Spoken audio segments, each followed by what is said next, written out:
Hello guys, नमस्कार। कैसे आप सब? उम्मीद करता हूँ आप अच्छे होंगे। तो साथियों, इस वीडियो में हम कक्षा 10 सामाजिक विज्ञान यानी सोशल साइंस के बारे में चर्चा करेंगे। और इसके पहले हमने अध्याय 2 तक पूरा करा दिया था। चैनल पर प्रोवाइड किया हूँ, उसका विस्तृत उत्तरी और बहुविकल्पी दोनों टाइप में पूरा करा दिया था। आप जाके वहाँ देख लेंगे। और साथियों, इस वीडियो को आप लास्ट तक देखिए।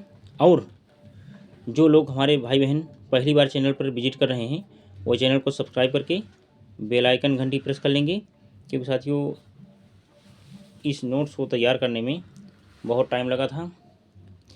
और आप सभी लोग इस वीडियो को ज़्यादा से ज़्यादा लाइक करें, दोस्तों में शेयर करें, क्योंकि यह ऐसा नोट्स है, यदि आप एक बार देख लेंगे तो आपके दिमाग में सदा के लिए बैठ जाएगा और एग्ज़ाम में बैठेंगे तो बहुत अच्छे नंबर से पास होंगे। ऐसी आशा उम्मीद विश्वास साथ चलिए हम शुरू करते हैं।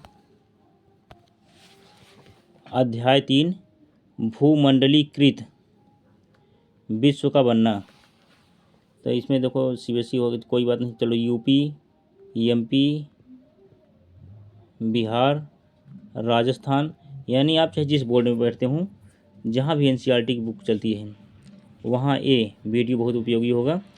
क्योंकि मैंने पहले बताया था कि प्रकाशन अलग अलग हो सकता है, लेकिन टॉपिक वही रहते हैं। आगे क्या है? भूमंडलीकृत विश्व का बनना। अब पहली हेडिंग है आधुनिक युग से पहले की यात्राएं। जब हम वैश्वीकरण की बात करते हैं तो आम तौर पर हम एक ऐसी आर्थिक व्यवस्था की बात करते हैं जो मोटे तौर पर पिछले लगभग 50 सालों में ही हमारे सामने आई है। अब नेक्स्ट देखिए, भूमंडलीकृत विश्व के बनने की प्रक्रिया। व्यापार का काम की तलाश में एक जगह से दूसरी जगह आ जाते लोगों का पूंजी व बहुत सारी चीज़ों की वैश्विक आवाजाही का एक लंबा स्क्रीनशॉट ले लीजिए इसका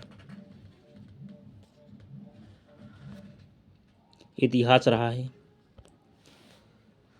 वर्तमान में वैश्विक संबंधों को देखकर सोचना पड़ता है कि यह दुनिया के संबंध किस प्रकार बने। अब नेक्स्ट क्या है? इतिहास के हर दौर में मानव समाज एक दूसरे के ज़्यादा नज़दीक आते गए हैं। नेक्स्ट, प्राचीन काल से ही यात्री, व्यापारी, एक पुजारी और तीर्थयात्री ज्ञान अवसरों पर आध्यात्मिक शांति के लिए उत्पीड़न यातनापूर्ण जीवन से बचने के लिए दूर दूर की यात्राओं पर जाते रहे हैं। अब नेक्स्ट को क्या है? अपनी यात्राओं में ये लोग तरह तरह की चीज़ें, पैसा, मूल्य, मान्यताएं, हुनर, विचार, आविष्कार और यहाँ तक कि कीटाणु और बीमारियाँ भी साथ लेकर चलते रहे हैं। चलिए स्क्रीनशॉट ले लीजिए। नेक्स्ट, 3000 ईसा पूर्व में समुद्री तटों पर होने वाले व्यापार के माध्यम से सिंधु घाटी की सभ्यता उस इलाके से भी जुड़ी हुई थी जिसे आज हम पश्चिमी एशिया के नाम से जानते हैं। नेक्स्ट क्या है? 1000 साल से भी ज़्यादा समय से मालदीव के समुद्र में पाई जाने वाली कौड़ियाँ, जिन्हें पैसा या मुद्रा के रूप में इस्तेमाल किया जाता था, चीन और पूर्वी अफ्रीका तक पहुँचती रही। नेक्स्ट नंबर क्या है? बीमारी फैलाने वाले कीटाणुओं का दूर दूर तक पहुँचने का इतिहास भी 7वीं सदी तक ढूंढा जा सकता है। 13वीं सदी के बाद तो इनके प्रसार को निश्चय ही साफ देखा जा सकता है। अब आगे क्या है? सिल्क मार्ग, सिल्क रूट का महत्व।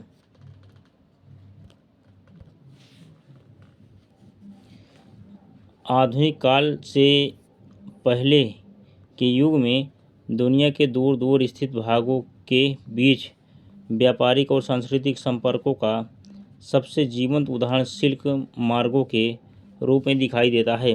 सिल्क मार्ग नाम से पता चलता है कि इस मार्ग से पश्चिम को भेजे जाने वाले चीनी रेशम सिल्क का कितना महत्व था।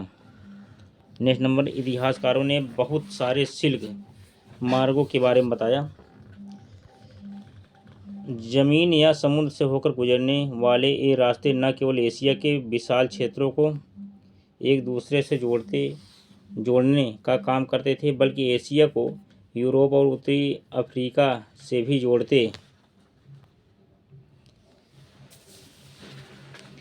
ऐसे मार्ग ईसा पूर्व के समय में ही सामने आ चुके थे और लगभग 15वीं शताब्दी, देख सकते हैं यहाँ पर,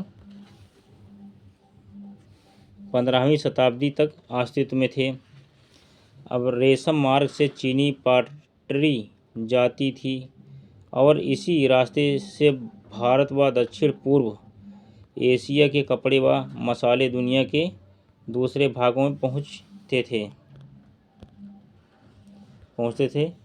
अब आगे क्या, वापसी में सोने चांदी जैसी कीमती धातुएं यूरोप में एशिया पहुंचती थी। व्यापार और सांस्कृतिक आदान प्रदान दोनों प्रक्रियाएं एक साथ चलती थी। शुरुआती काल में ईसाई मिशनरी निश्चय ही इसी मार्ग से एशिया में आते होंगे। अब नेक्स्ट, कुछ सदी बाद मुस्लिम धर्मोपदेशक भी इसी रास्ते से दुनिया में फैले। इससे भी बहुत पहले पूर्वी भारत में उपजा बौद्ध धर्म सिल्क मार्ग की विविध शाखाओं से ही कई दिशाओं में फैल चुका था। आगे क्या है, भोजन की यात्रा स्पैघेत्ती और आलू हमारे खाद्य पदार्थ दूर देशों के बीच सांस्कृतिक आदान प्रदान के कई उदाहरण पेश करते हैं। जब भी व्यापारी और मुसाफिर किसी नए देश में जाते थे, जाने अनजाने वहाँ नई फसलों के बीज बो आते थे। संभव दुनिया के विभिन्न भागों में मिलने वाले झटपट तैयार होने वाले रेडी खाद्य पदार्थों का इसी तरह दुनिया में पहुंचाया हो।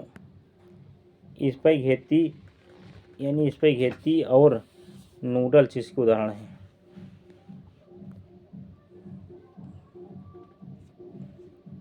आगे,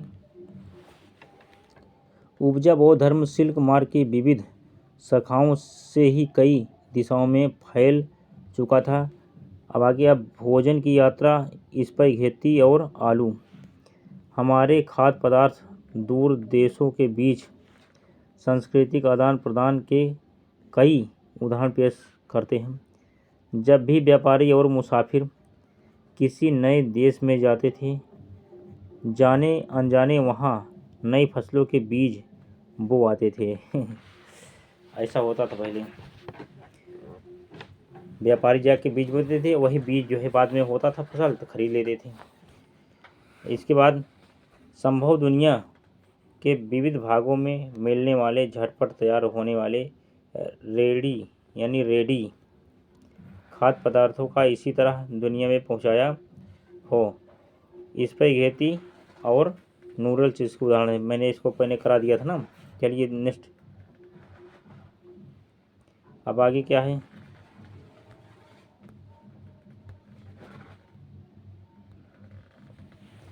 नूडल्स चीन से पश्चिम में पहुँचे और वहाँ उन्हीं से स्पैघेत्ती पास्ता का जन्म हुआ।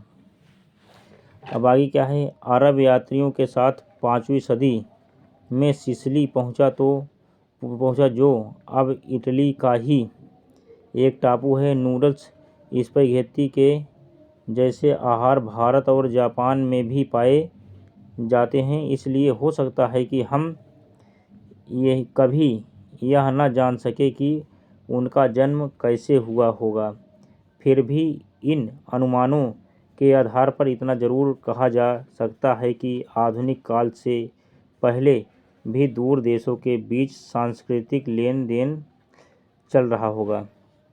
आलू, सोया, मूंगफली, मक्का, टमाटर, मिर्च, शकरकंद और ऐसे ही बहुत सारे दूसरे खाद्य पदार्थ लगभग 500 साल पहले हमारे पूर्वजों के पास नहीं थे। अब आगे क्या है?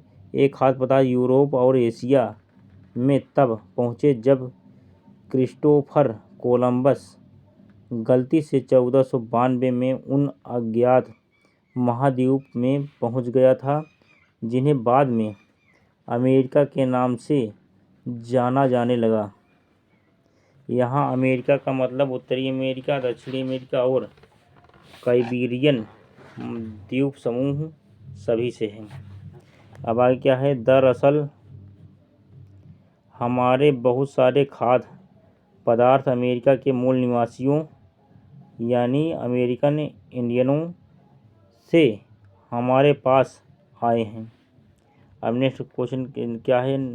नंबर, नई फसलों के आने से होने वाले परिवर्तन। कई बार नई फसलों के आने से जीवन में ज़मीन आसमान का फर्क आ जाता था। अब आगे क्या है? साधारण से आलू का इस्तेमाल शुरू करने पर यूरोप के गरीबों की ज़िंदगी आमूल रूप में बदल गई थी। उनका भोजन बेहतर हो गया था और उनकी औसत उम्र बढ़ने लगी। आयरलैंड के गरीब काश्तकार तो आलू पर इस हद तक निर्भर हो चुके थे, जबकि 1840 के दशक के मध्य में किसी बीमारी के कारण आलू की फसल खराब हो गई तो लाखों लोग भूखमरी के कारण मौत के मुंह में चले गए। अब आगे क्या हुआ फिर? विजय, बीमारी और व्यापार। 16वीं शताब्दी में जब यूरोपीय जहाजियों ने एशिया तक का समुद्री रास्ता ढूंढ लिया तो वे पश्चिमी सागर को पार करते हुए अमेरिका तक जा पहुँचे तो पूर्व आधुनिक विश्व बहुत छोटा सा दिखाई देने लगा। अब नेक्स्ट नंबर क्या है? इससे पहले कई सदियों से हिंद महासागर के पानी में फलता फूलता व्यापार, तरह तरह के सामान, लोग, ज्ञान और परंपराएं एक जगह से दूसरी जगह आ जा रही थी। भारतीय उपमहाद्वीप इन प्रवाहों के रास्ते में एक अहम बिंदु था। पूरे नेटवर्क में इस इलाके का भारी महत्व था। यूरोपियों के आ जाने से यह आवाजाही और बढ़ने लगी और इन प्रवाहों की दिशा यूरोप की तरफ भी मोड़ने लगी। अपनी खोज से पहले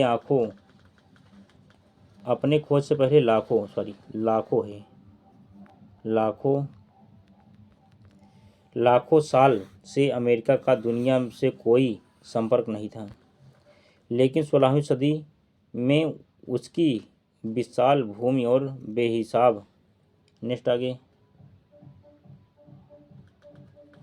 फसलें व खनिज पदार्थ हर दिशा में जीवन का रूप रंग बदलने लगे। अब क्या हो जाएगा आगे? आज के पेरू और मैक्सिको में मौजूद खानों से निकलने वाली कीमती धातुओं, खास तौर से चांदी, ने भी यूरोप की संपदा को बढ़ाया और पश्चिम एशिया के साथ होने वाले उसके व्यापार को गति प्रदान की। 17वीं सदी के आते आते पूरे यूरोप में दक्षिणी अमेरिका की धन संपदा के बारे में तरह तरह के किस्से बनने लगे थे। नेक्स्ट नंबर क्या है? इन्हीं बातों की बदौलत यूरोप के लोग एक डोराडो को सोने का जहर मानने लगे और उसकी खोज में बहुत सारे खोजी अभियान शुरू किए गए। चलिए नेक्स्ट स्क्रीन शॉट लीजिए इसका। अब आगे कुछ महत्वपूर्ण तथ्य है, जैसे वो अगर बेसिक तथ्य भूल जाओ तो यही इतना देख लो, काम बन जाएगा आपका। चलिए करते हैं। ये नंबर 1 क्या है? भूमंडलीकृत विश्व का वर्णन। नंबर 1 स्मरणीय तथ्य, भूमंडलीकरण दुनिया भर में आर्थिक, सांस्कृतिक, राजनीतिक, धार्मिक और सामाजिक प्रणालियों का एकीकरण। इसका मतलब यह है कि वस्तुओं और सेवाओं, पूंजी और श्रम का व्यापार दुनिया भर में किया। चलिए स्क्रीनशॉट ले लीजिए साथियों।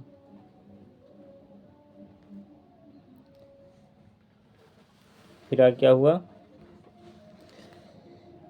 जाता था, देशों के बीच सूचना और शोध के परिणाम आसानी से प्रवाहित होते हैं। दूसरे शब्दों में भूमंडलीकरण विश्व के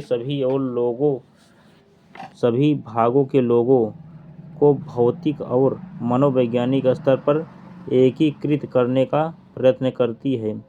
नंबर 2 रेशम मार्ग।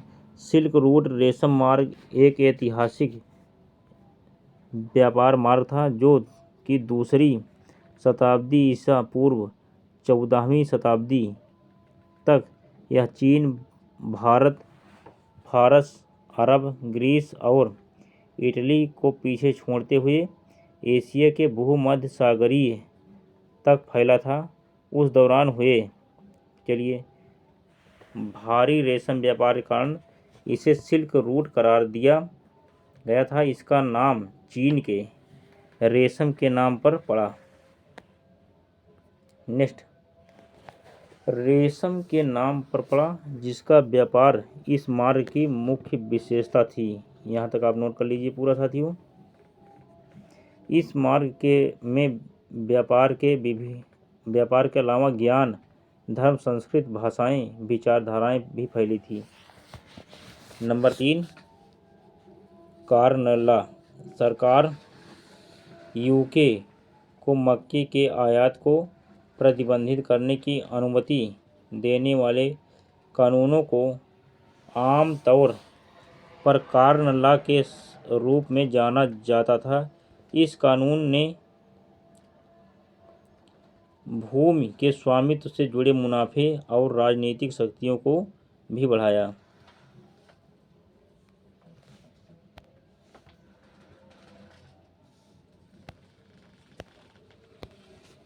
अब क्या होता है? रीडर पेस्ट इरेडिकेशन परियोजना के तहत निरंतर रोग निरोधक टीकों के उद्योग से यह बीमारी देश में समाप्त हो चुकी है। अब आगे क्वेश्चन नंबर 5 है, या हेडिंग नंबर कुछ भी कहूँ। ब्रेटेन वुड्स संस्थान, अंतर्राष्ट्रीय मुद्रा कोष IMF और विश्व बैंक को द्वितीय विश्व युद्ध के बाद के युग में विश्व अर्थव्यवस्था के क्रमिक विकास के लिए बनाया गया था। अब आगे क्वेश्चन नंबर देखो, सीरियल नंबर 6, गिरमिटिया अनुबंधित श्रमिक। अनुबंध के तहत एक बंधुआ मजदूर जो अपने नियोक्ता या मालिक के पास एक निश्चित समय काम करने के बाद अपने देश लौटने को आज़ाद होता है। श्रम का प्रवाह, काम की तलाश में नए क्षेत्रों में लोगों का प्रवेशन। चलिए आगे,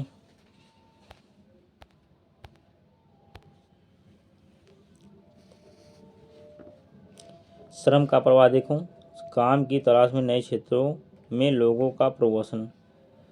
होशे क्या है? त्रिनाद वार्षिक मुहर्रम के जुलूस को होशे इमाम हुसैन के लिए नामक एक विशाल उत्सवी मेला में बदल दिया गया, जिससे सभी जातियों और धर्मों के कार्यकर्ता शामिल हुए।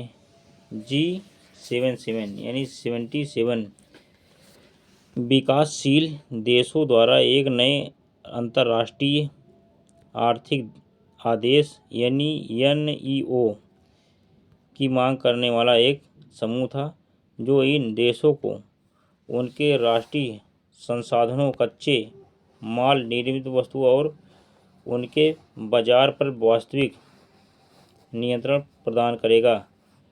नंबर 10, चीन एक कानून या निकाय द्वारा किए गए प्रस्ताव को, अब नेक्स्ट देखिए, अस्वीकार करने का असंवैधानिक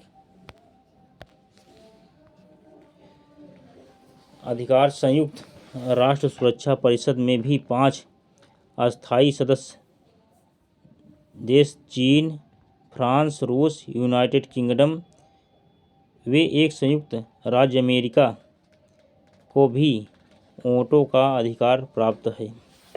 नंबर 11, टैरिफ एक देश के आयात या निर्यात एक दूसरे देश द्वारा लगाए जाने वाला कर। प्रवेश के बिंदु पर शुल्क लगाया जाता है तथा सीमा या हवाई अड्डे पर। नेक्स्ट,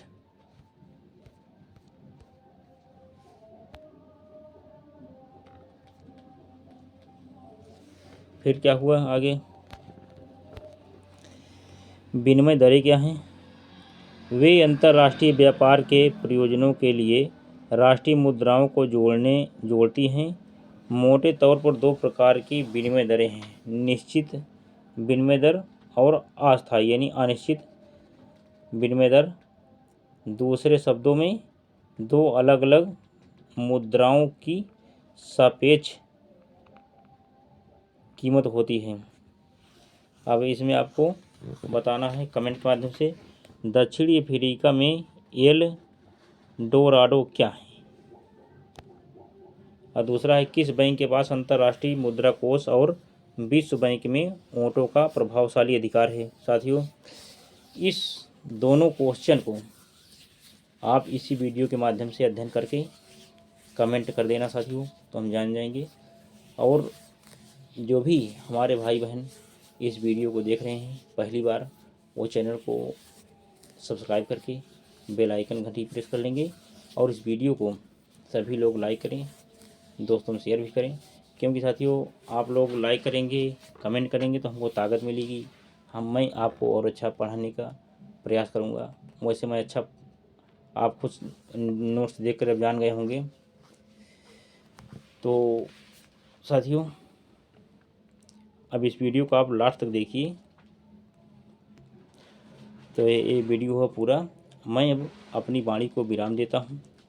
जय हिंद, जय भारत, वंदे मातरम।